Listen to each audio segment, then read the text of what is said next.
ABC Listen. Podcasts, radio, news, music and more. What's on the mind of the country's biggest, most influential and most innovative business leaders? I'd like to avoid being too distracted by any one politician. You get to find out every Friday with me, Alan Kohler, as I sit down with the people influencing the markets, the economy and the ideas shaping our world. There's three things that I'm really worried about and Australian Super worries about. One is productivity, one is inequality, and the most dominant for me, the most pressing is housing. Find That's Business with Alan Kohler on the ABC Business Daily feed, on ABC Listen or wherever you get your podcast.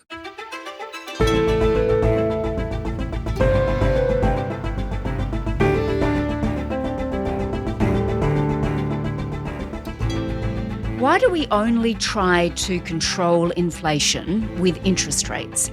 What if the government made everyone pay a bit more super or increased the GST instead, so the financial pain is spread more evenly across the population? Today, independent economist Chris Richardson on the latest rate rises and the other options for controlling inflation. I'm Sam Hawley on Gadigal land in Sydney. This is ABC News Daily.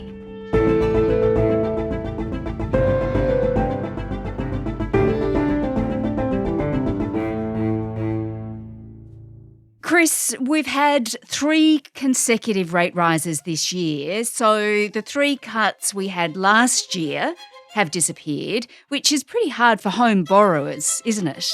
Oh, it is, absolutely. They have been sweating this for a long time. Australians have some of the biggest borrowings as families in the world relative to our incomes. When interest rates move, it really has an impact. The Reserve Bank has today hiked interest rates for the 3rd straight time this year. The increase of 25 basis points brings the cash rate to 4.35%. Today, as you know, the board decided to raise the cash rate by 25 basis points. Since the start of the year, the cash rate has now been increased by 75 basis points. We have to stop inflation because, yes, the mortgage cost is hurting, but it's all those other things that are hurting people.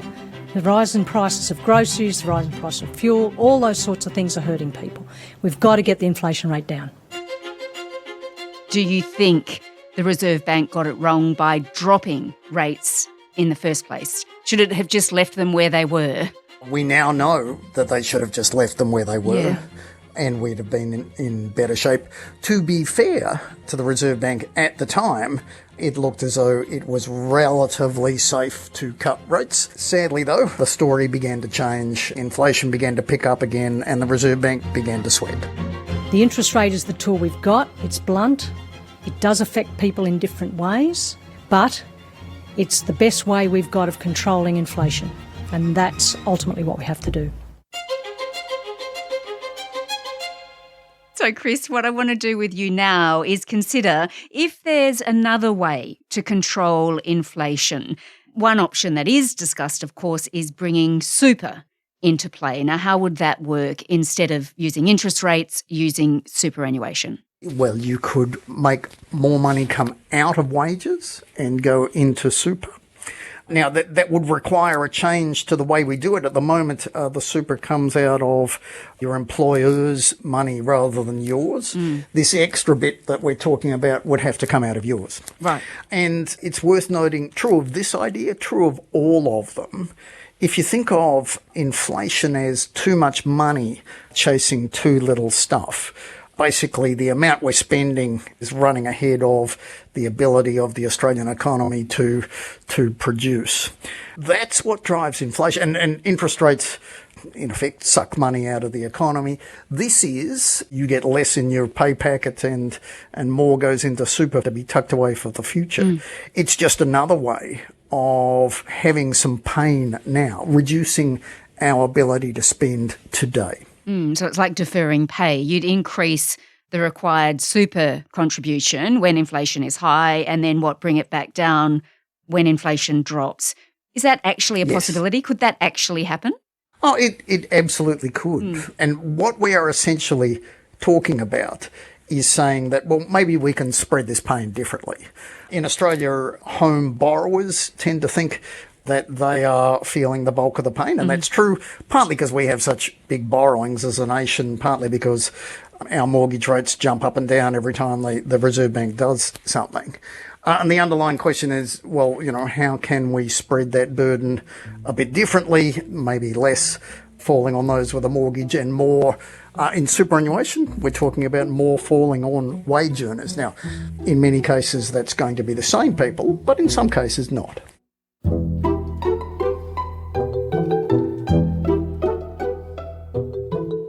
So, Chris, manipulating super contributions, it could be used as a tool to control inflation instead of interest rates. Now, another potential tool could be increasing the GST, right? Oh, absolutely. You would temporarily increase what is essentially a tax on shopping. And again, what we're saying is still pain. You're still trying to reduce the amount of money getting spent in Australia to bring it more in line with what the economy can produce. That's what would drive inflation down. But instead of relying very much as we do at the moment on the shoulders of those with a mortgage, or we talked about the superannuation contributions that shifts it onto the shoulders of wage earners, you could use the GST and shift it onto the shoulders of shoppers. But what you can't get is something that removes the pain. A lot of the discussion, people keep saying there must be a better way, but in the back of their mind, I suspect they're all thinking, well, is there a way to do this without pain? No, we can shift the pain around. But sadly, a fight against inflation is a fight that involves pain.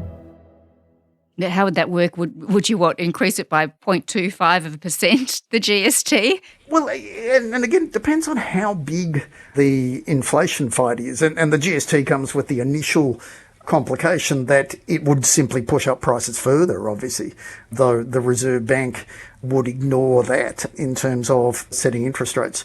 But how much you shift interest rates or how much you take away from that response and put it into more money going into super or more going into GST and hence the prices that you're paying in supermarkets and elsewhere, that would simply depend on how big an inflation fight we have. Right, okay. And also, of course, raising the GST would really impact lower income families more than others, I suppose.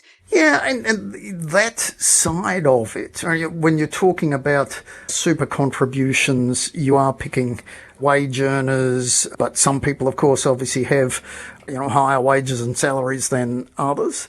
When it comes to the GST, you would be more notably hurting the less well off, which is a reminder of, why the Reserve Bank always says, well, it wants to fight inflation because inflation hurts the poor the most. You can think of inflation as the GST keeps going up. It has an impact on those people who have to spend. They face higher prices and that hurts the poor the most.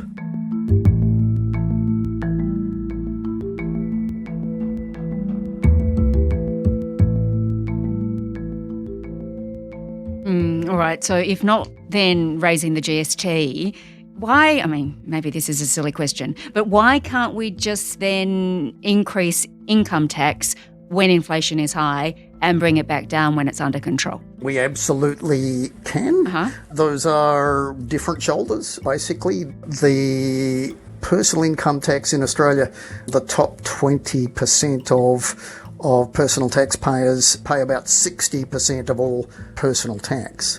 So if you're raising the GST, you're hitting those on low incomes. If you're raising income tax, you're hitting those on high incomes. Super is more broadly across wage earners, and of course the existing way, interest rates, is affecting borrowers. There's a bit of a temptation, I suspect, for everybody to think, well, I would prefer the lever that is used is the one that affects me the least. Yes, of course. All right. Well, what about just clamping down on government spending? That is also an option, isn't it, to control inflation? Just explain that. I would describe it as too much money chasing too little stuff, too much demand relative to supply.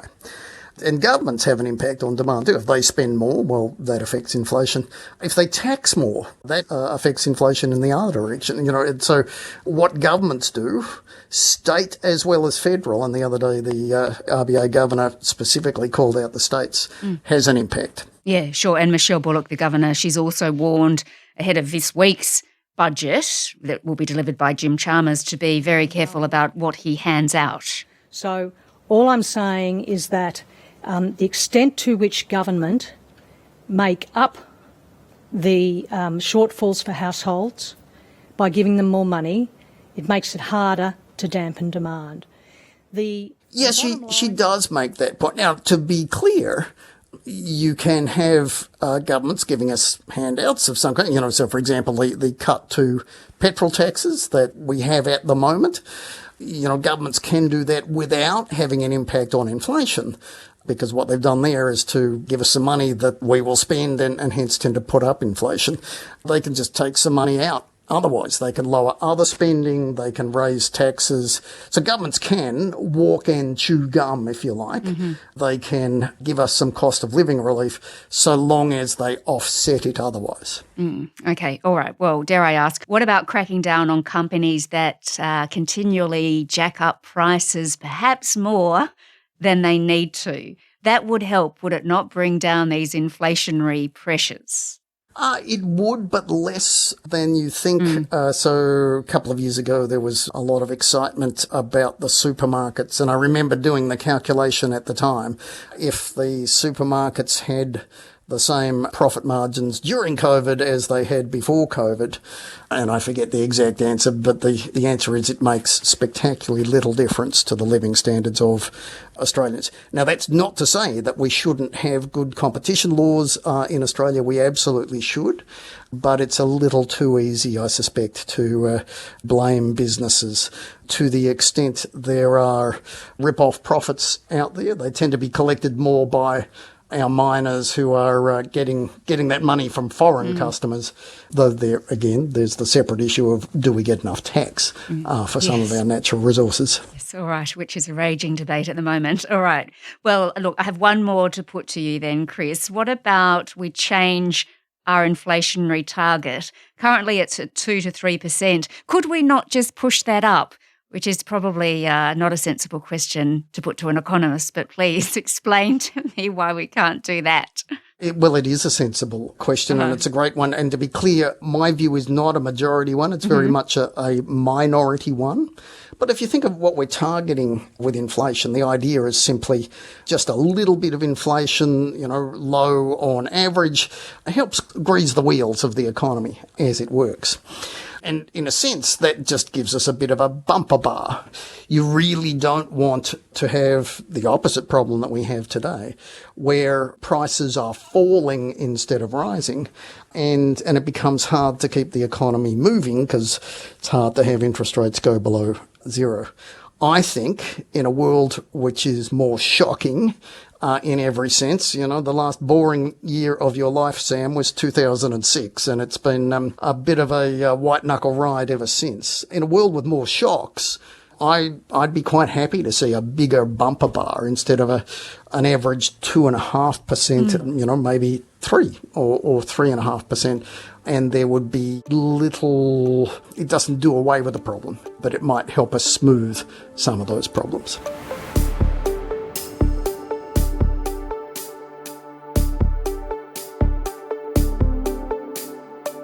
Well, Chris, of course, the government isn't actually looking for different tools right at the moment to control inflation other than interest rates. And it is sort of convenient for any government, isn't it? Because the independent Reserve Bank has to make the decision. Absolutely. And to be fair, I think the way we do it is not perfect, but is probably, those moves in interest rates are probably the best way to fight it. Okay. To also be fair, governments prefer it. As you say, it gives them a fall guy or fall girl, and they sort of pretend it's got nothing to do with us. And sometimes it doesn't have anything to do with them, and sometimes it does. So history shows us, does it, that interest rates, it's the best way to deal with inflationary pressures, even though, of course, sometimes the RBA does get it wrong, and that can be pretty painful. For sure. And we may want to widen the shoulders a little. We might, in particular, want governments to be more aware of an inflation fight or a lack of inflation fight in their decisions. But by and large, I wouldn't particularly change the way we do it. And I have to tell you, there's no magic wand. I mean, each of these things we've gone through is talking about some sort of pain to win the fight against inflation. All right, so what do you think? With rates rising again and a lot of households in a fair bit of financial pain, is it worth at least having this discussion and considering alternatives? Do you think at any point in the future this could actually change this system? So you should always think about this. I mean, this is one of the most important questions in Australia. So yes, the government, the Treasury needs to be thinking about these things. Out of those options, maybe a shift in superannuation out of your wage would be the best.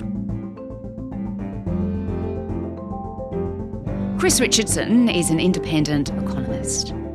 This episode was produced by Sydney Peed. Audio production by Sam Dunn. Our supervising producer is David Cody. I'm Sam Hawley. To get in touch with the team, please email us on ABC News Daily at abc.net.au. Thanks for listening.